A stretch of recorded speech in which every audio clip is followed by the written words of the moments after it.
권영철 기자의 와이뉴스 넘어갑니다. 뭐 가지고 오셨어요? 김기춘 대통령 비서실장의 사퇴설 얘기인데요. 어제 하루 종일 뜨거웠죠.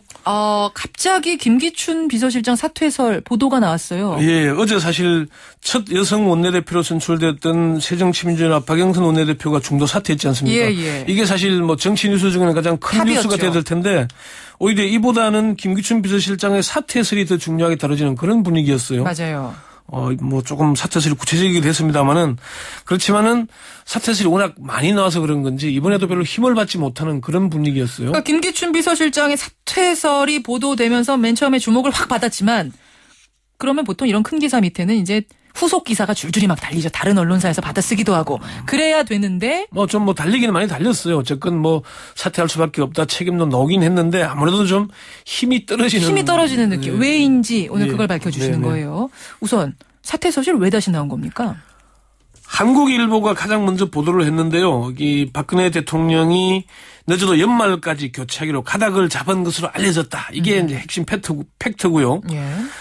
얼마 전까지 비서실장 교체는 없다는 것이 청와대의 확고한 입장이었는데 최근 들어 기류가 달라졌다. 조만간 인사 발표가 있을 것이라고 이렇게 얘기했다는 겁니다. 예.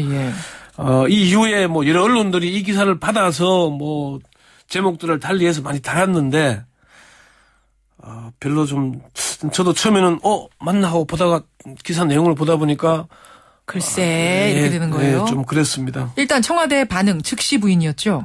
청와대로서는 뭐 부인할 수밖에 없죠. 천민경옥 대변인이 처음 나는 기사도 아니고 받아 쓰게 되면 오보가 될 것이다. 그렇게까지 얘기했습니까? 예.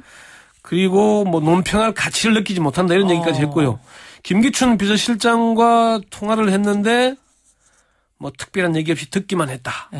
물론 듣기만 했다는 게 묵시적 동의일 수도 있겠지만은 별 가치 없는 얘기니까 뭐 그냥 넘어갔다는 얘기일 수도 있으니까 높은 것 같습니다. 예.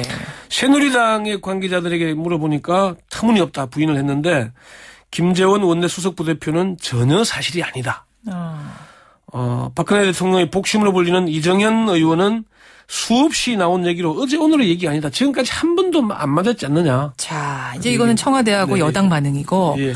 거기서는 뭐 그런 반응이 나올 수밖에 없을 거고요. 네네. 권영철 기자가 파악한 진상 정말로 사퇴하거나 교체할 가능성이 없는 건지 두루두루 살펴보셨죠?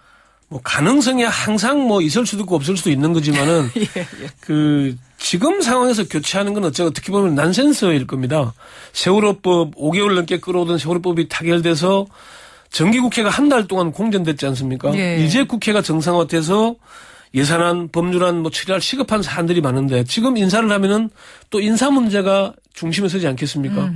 그러면은 그럼 국정을 운영하는 사람으로 볼 때는 말이 안 되는 얘기가 되는 거죠, 우선.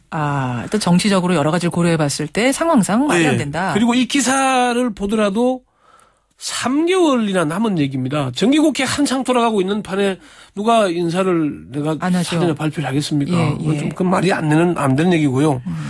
또 여권 관계자는 이런 지칭을 했는데 여권 관계자는 게 뭐 새누리당 청와대 내부 말고도 뭐 여러 사람도 있을 수는 있는데 그 내각이나 국무총리의 교체는 새누리당이나 여권에서 건의할 수가 있을 겁니다. 근데 대통령 비서실장의 교체 문제는 전적으로 인사권자인 대통령의 의중입니다. 이걸 쉽게 얘기하기는 어려울 건데 이정현 의원이 그 얘기를 하더라고요. 누가 그 얘기를 하겠냐.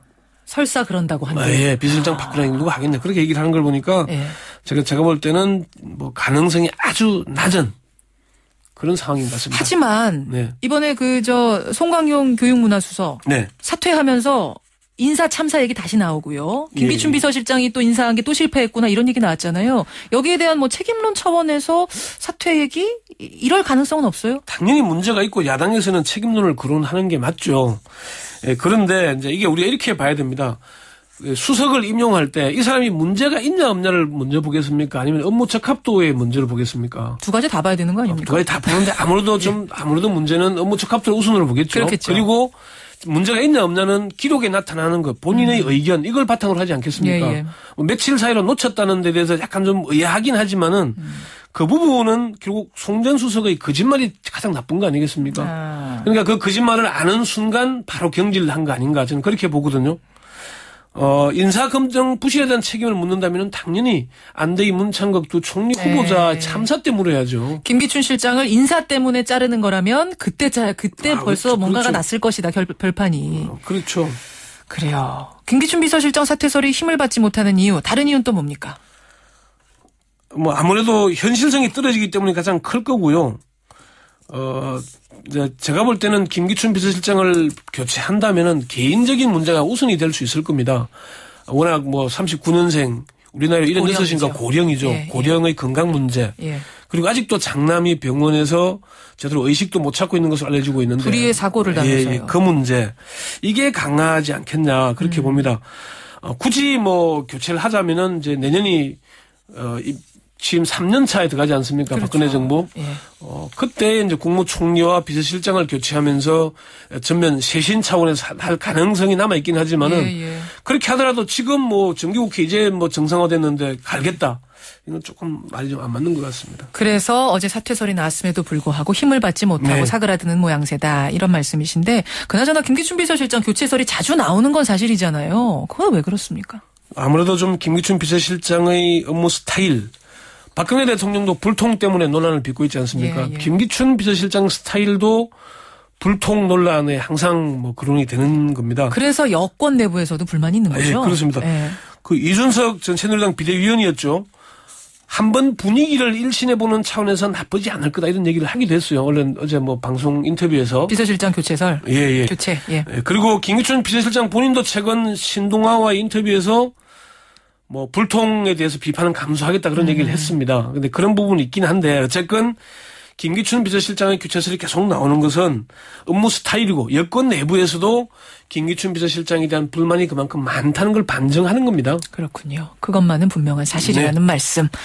김기춘 비서실장 교체설 어제 그 보도의 행간 이면 읽어봤습니다. 권현철 기자 수고하셨습니다. 네.